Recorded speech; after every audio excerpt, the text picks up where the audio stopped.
This is The Joe Gaither Show on BamaCentral.com.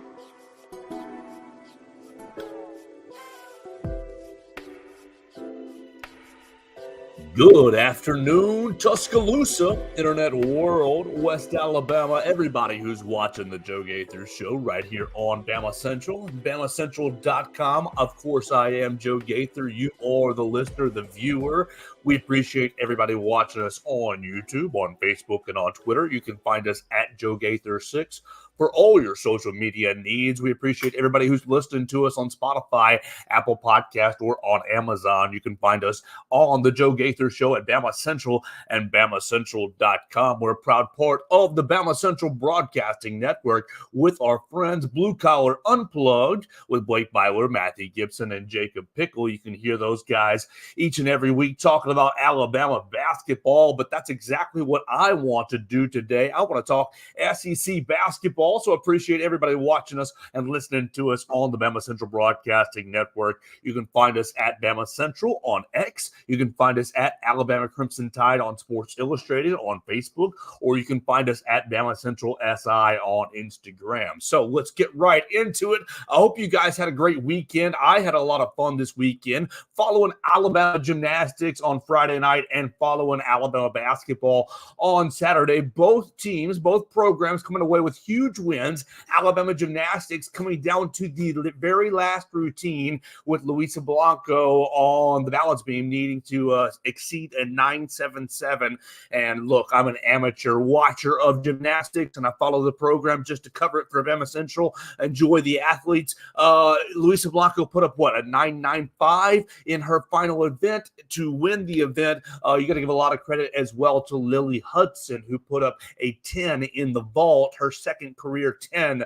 You can read about that on Bama Central and BamaCentral.com. The Alabama gymnastics teams going into Florida and defeating Florida, the defending SEC champions, on Friday night with a pair of with a lot of great routines, and Luisa Blanco winning the all-around with 39 and change, a very, very high score for the super senior. So great. You got to give a lot of credit to the Alabama gymnastics teams for their performance on Friday night, their first SEC road event of the year, and coming away with a win. So good for them. They're going to compete on Friday again in Coleman Coliseum against Kentucky. You guys will be able to see that if you are in the area coming into town on Friday to watch Alabama gymnastics continue their great season. This gymnastics team, I don't know. I mean, again, like I said, amateur watcher, but they are highly, highly competitive, putting up a lot of great scores already through the early part of the year. When the pressure was on Friday night on the road, Luisa Blanco came through. They put up a huge score to win on Friday and stay pretty much on top of the SEC standings, unfortunately having a tie with Arkansas two weeks ago. So bouncing back from that, and we'll see them again on Friday night. Let's talk Alabama basketball. That's where I want to go to. That's really what I want to settle into today on the Monday program. You can chime in on the show in the comment section at Joe Gaither6 on Facebook or on Twitter or on YouTube. Let's get right into the game on Saturday. Look, Alabama, you might have thought a lull could have been coming on Saturday after a huge, huge emotional win on Wednesday against the Auburn Tigers. But no, LSU comes into town riding a 2-game losing streak. Alabama really shows a lot of maturity. Getting started, a nice little start early in the game, lots of 3-pointers flying, but really, I mean, the offense was high flying for both sides, but better offense for Alabama, 109-88, ending up beating LSU, getting, 2 wins in a row, and now Alabama has won 8 of its last 9. Basically, you're putting that Tennessee loss behind you from an Alabama perspective. You've now beaten Auburn, and you should have won. You were a 13-point favorite. You ended up covering against LSU. You handled your business. Really, really great to see a lot of offense in Coleman Coliseum. Coach Oates commending the offense. You cleared 100 points for the sixth time this season, and all five of your starters got into double digits. Aaron Estrada, Mark Sears, Ryland Griffin, Latrell Wrightsell, Graham Nelson. Interesting starting lineup for Alabama to go pretty, relatively small ball for Alabama basketball, but it worked out. Coach Oates has been complaining or, talking about having poor starts this season, poor starts to the first half and poor starts to the second half. You saw that against Auburn, even with the light malfunction on Wednesday night. Poor start in the first half, and then it's especially a poor start in the second half, allowing Auburn to erase the 14-point deficit and eventually end up taking the lead. But on Saturday against the LSU Tigers, no such thing. You go into you basically come out.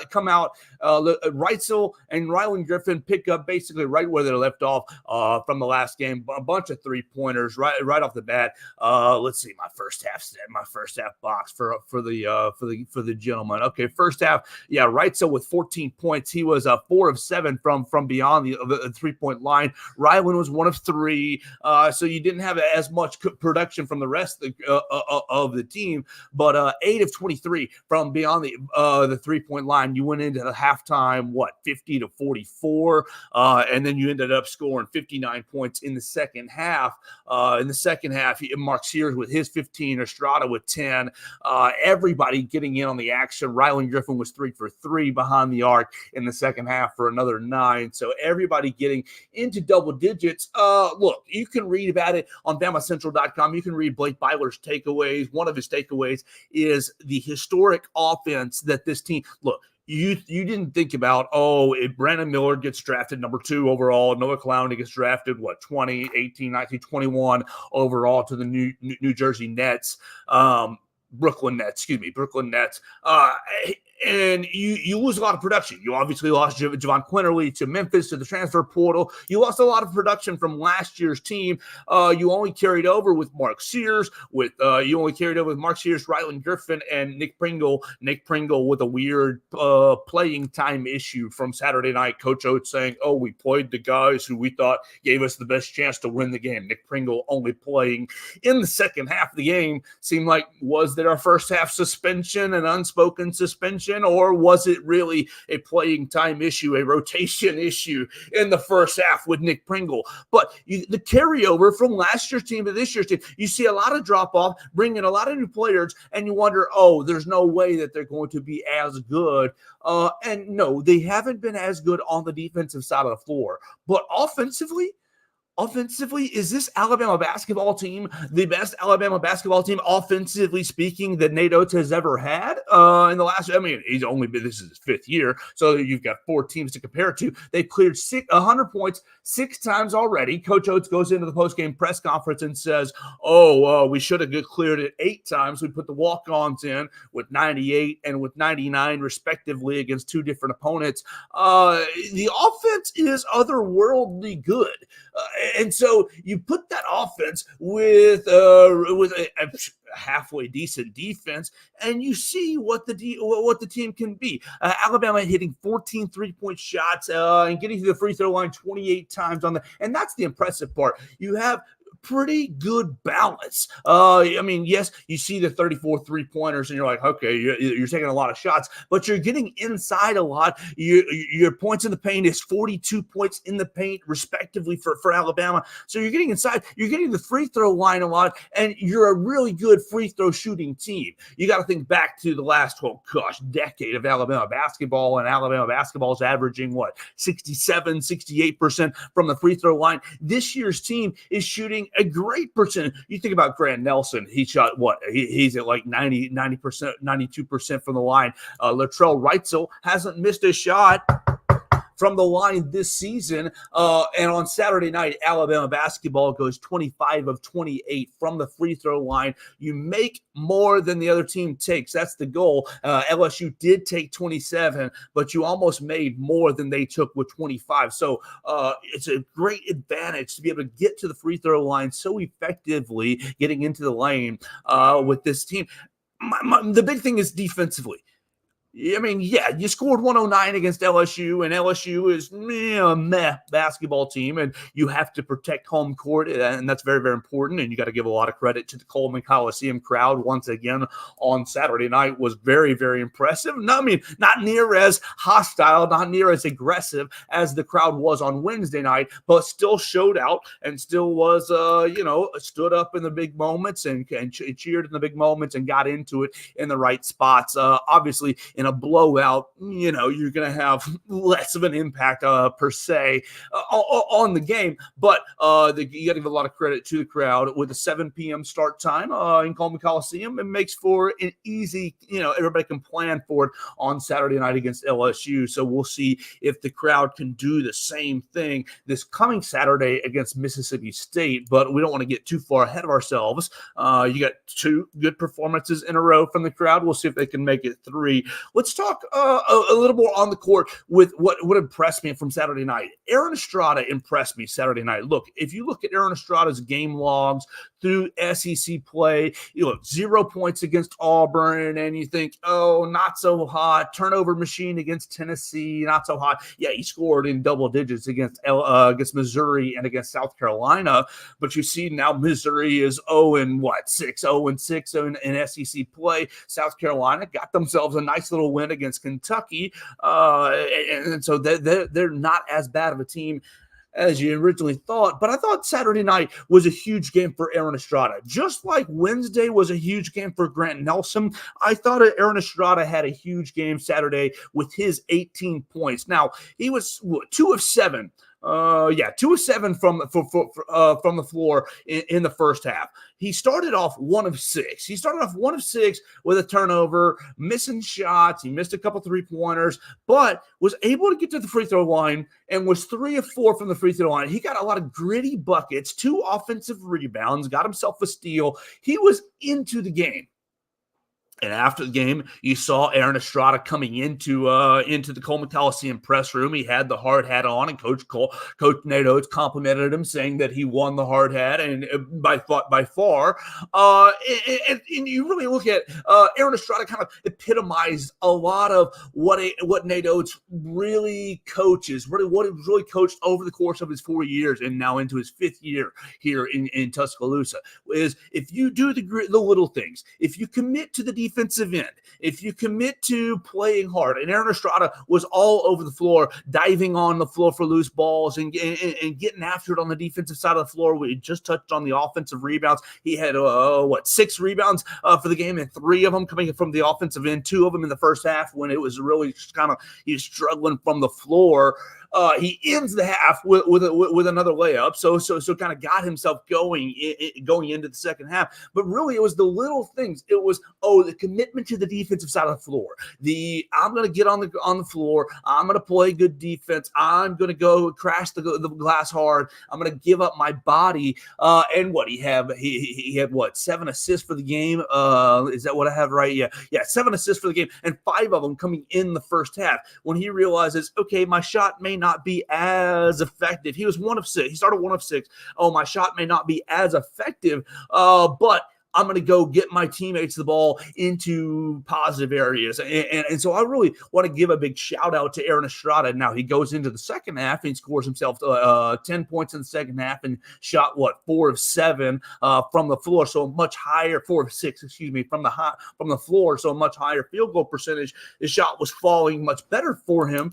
So I really think that he epitomized the Nate Oates commitment to blue collar basketball, and then the offense will come. And for him to have a good game like that in SEC play, hopefully it'll carry over. Alabama's about to go into maybe a little bit easier portion of their schedule, and we'll get into that here in just a minute. But I think that Aaron Estrada really, really had a strong game. Hopefully for him, for his sake, it will carry over for the rest of the year as you're at 1/3 of the way through SEC play. Now, as you are 1/3 of the way through SEC play, we want to give a shout out to Mark Sears as he wins his third edition of SEC Player of the Week. You can read about that on BamaCentral.com. But Mark Sears coming away with the SEC Player of the Week. Let's see, that's his third of the year. He was 21.5 points per game, 6.5 assists, and 4 rebounds in his 2 games against Auburn and LSU. And what against Auburn? He played, 38 minutes, I think is what it was. And LSU, he played very similarly. So all over the court. I had a buddy lean over in the middle of the LSU game say, oh, man, Mark Sears hasn't done very much.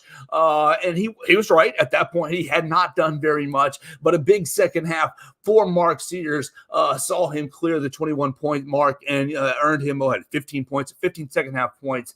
It earns him SEC Player of the Week for the third time this season. So Mark Sears, I mean, goodness gracious, maybe the Tennessee loss where Mark wasn't as healthy can be more explained by that. And we'll see, you give a big shout out to Mark Sears for his performance this past week, and we'll see what he does this week against Georgia. All right, so as I said, you were 1/3 of the way through SEC play.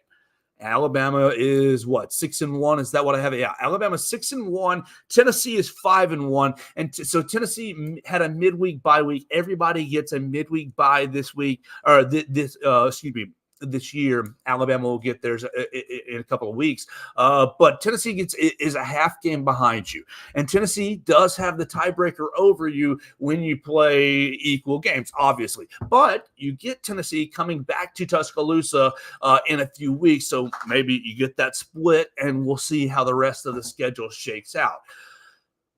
We want to look at the top 4 teams in the SEC, or our prediction for the top 4 teams. And obviously, we agree with Blake Byler when he joined us most recently. And Blake Byler outlined Tennessee, Auburn, Kentucky, and Alabama as the top 4 teams in the league. Alabama jumping back into the top 25 jumping in at 24, 25. Is that what I just saw for Alabama? Jumping back in at 24. Excuse me. Jumping back in, Coach Nate Oates after the LSU win, basically saying, I don't care if y'all rank us or not. So I enjoy the disrespect. But Alabama getting back into the top 25. We want to look at the top 4 teams and see kind of how it's going to shake out. 2/3 of the schedule left to go. Look, last Monday I was singing all kinds of, doom and gloom for Alabama after losing to Tennessee, getting drummed by Tennessee, and seeing Auburn come into town.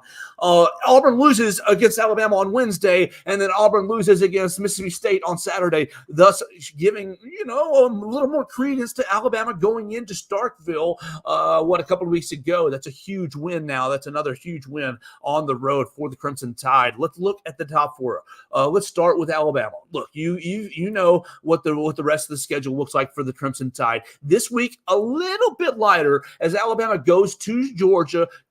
I mean, look, Athens is no easy place to play. You've seen the road record. The road team record for SEC teams is not good. But you should go into Georgia and win. Georgia 4-3 in the league. They're 14-6. They're still building with a second-year head coach. You should win on Wednesday. Then you get Mississippi State back in here, back in Coleman Coliseum. That should be a winnable game. Obviously, they're going to play you very, very tough, and they're looking to kind of even up the score. But a 7:30 crowd should be a good crowd in Coleman Coliseum. The next week, very, very difficult. You basically repeat this past week, but it's all on the road. Midweek game at Auburn. Neville Arena.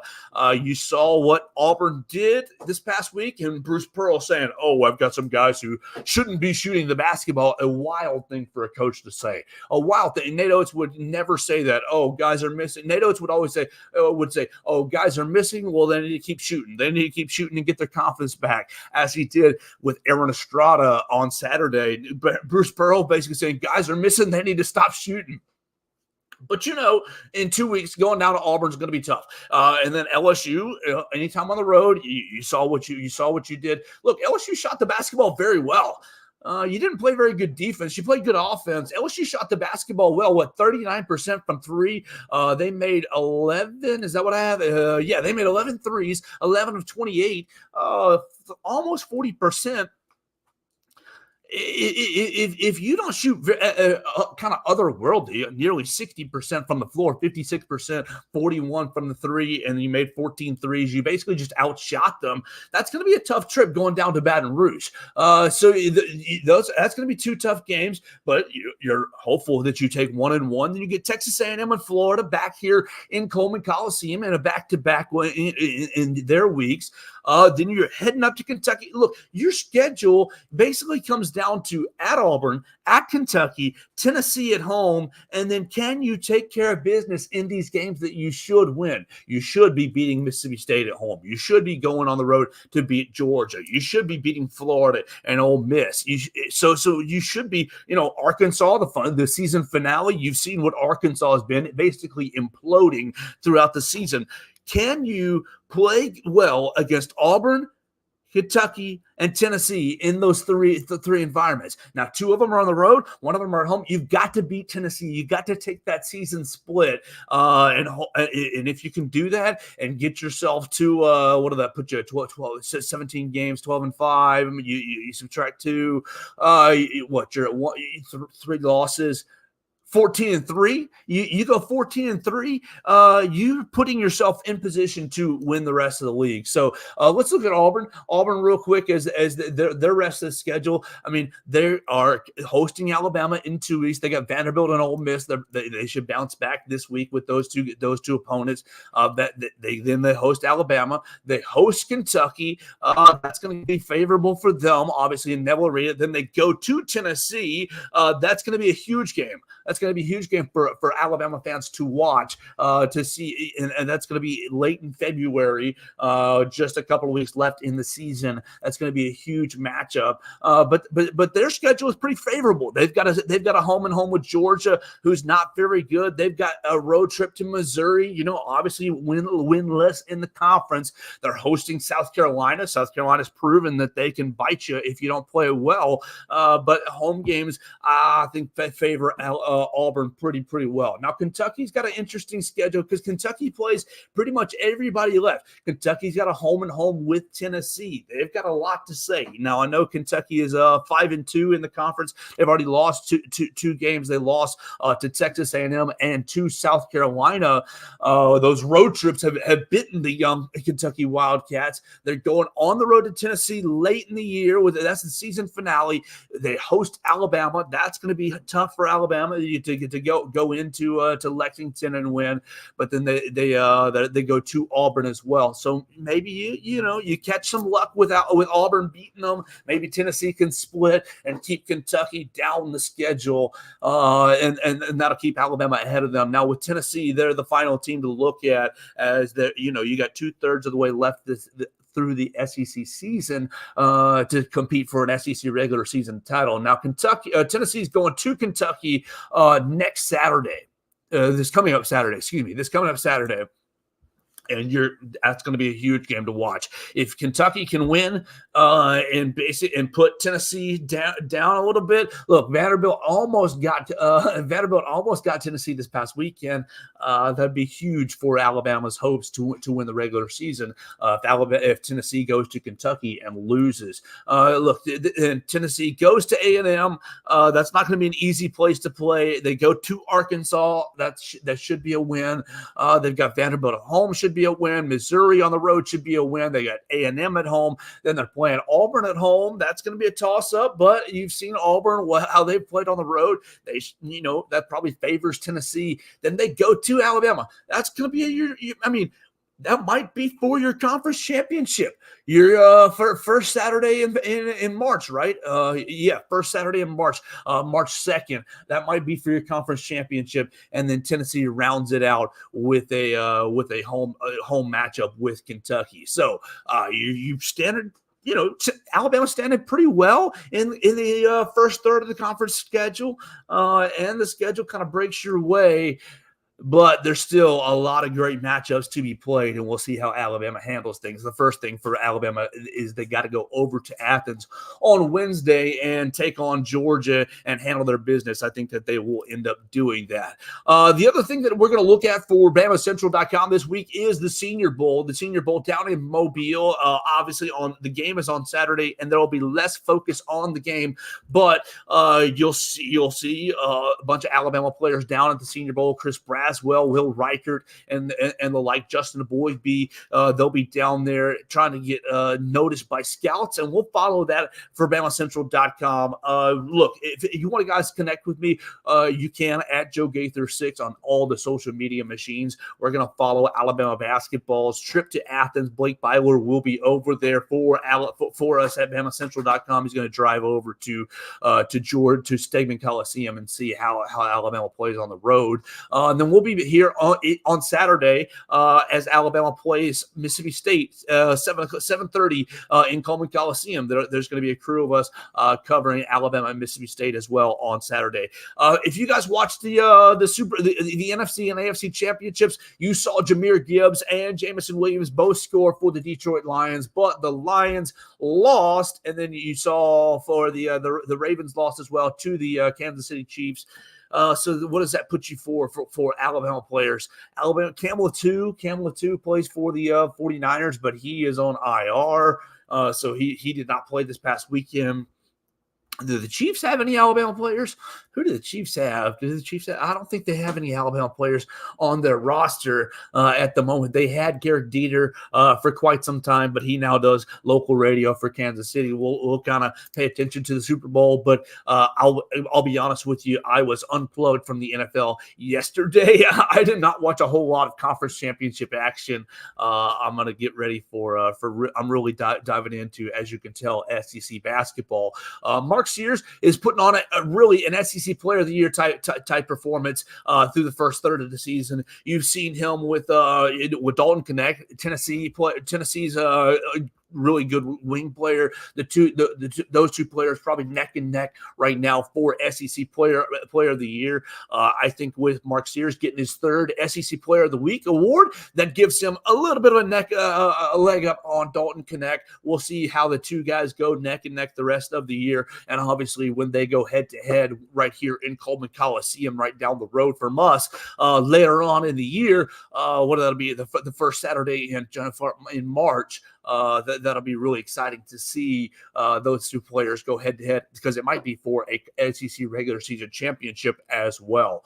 So for Bama Central, I'm Joe Gaither. You guys watched us on YouTube, on Facebook, and on Twitter at Joe Gaither 6. You're listening to us on Spotify, on Apple Podcasts, and on Amazon on the Joe Gaither Show on BamaCentral.com. You can listen to the other Bama Central Broadcasting Network podcast, Our Friends Blue Collar Unplugged, with Blake Byler, Matthew Gibson, and Jacob Pickle. They're talking Alabama hoops as well. We're going to talk recruiting, as Wednesday is going to be National Signing Day. We'll try to catch up with a couple of more Alabama recruits as we're turning things over to 2025. Look, Kalen DeBoer and them boys have been all over the Southeast. You can read about that on BamaCentrals.com's the latest recruiting roundup. Wednesday, National Signing Day, the final days for the 2024s. I think we're going to see Ryan Williams still sign on Friday, not on Wednesday.